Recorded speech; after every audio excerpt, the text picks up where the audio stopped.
So, Caitlin, let's start by tackling this question that might be on the minds of some longtime Planet Money listeners. What is the holdup? You've been talking about this project for a long time now.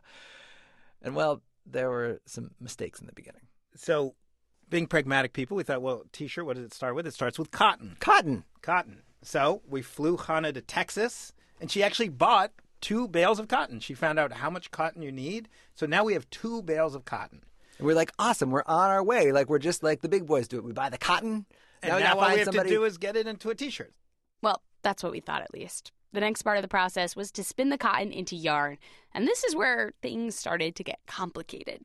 The spinners wanted nothing to do with our 2 dinky bales of cotton. They don't deal with 2 bales, more like 50 bales, more like basically train loads. If you have a whole train of cotton, then they'll talk to you. And they didn't really know what to do with us. And we also couldn't answer these questions that they had, like how long is the average fiber in our bales of cotton? How thick? How big is the hole inside the fiber? Basically, cotton comes in all sorts of different categories. And we couldn't answer any of these questions. Finally, though, Adam did find one spinner that would agree to work with us, but only on one condition. You have to pay us to clean the entire mill because your cotton will have polluted it. We need very specific categories of cotton, and your cotton will have polluted ours.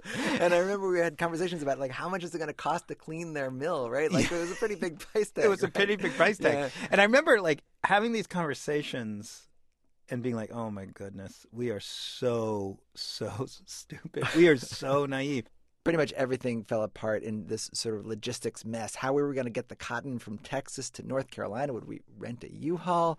David Kestenbaum actually drew a diagram about how much space the cotton would take up in a box truck. We were looking on Google Maps to try to figure out the routes. We needed help. Yeah, it was clear we weren't going to get this done by ourselves. We are just public radio reporters and producers. We don't know how to do this. So we started calling the people who do. We talked to all these experts about the process and how it works. We talked to lots and lots of folks, including a bunch of people at this one company, Jockey. So Jockey, when it comes to T-shirts, is sort of the opposite of us. They manufacture 100,000 T-shirts a day, 25 million T-shirts a year. And they know what they're doing. And they told us, I guess you could get the 2 bales of cotton and do it that way, but it's probably not going to work. We could help you. So we had a couple of meetings with them, and we basically decided, let's just piggyback on their supply chain. So we're going to pay a typical wholesale rate for the shirts, and they're going to help us choose where the shirt should be made, which factories we should use, where the fabric should come from, and we're going to talk to people all along the way about the process.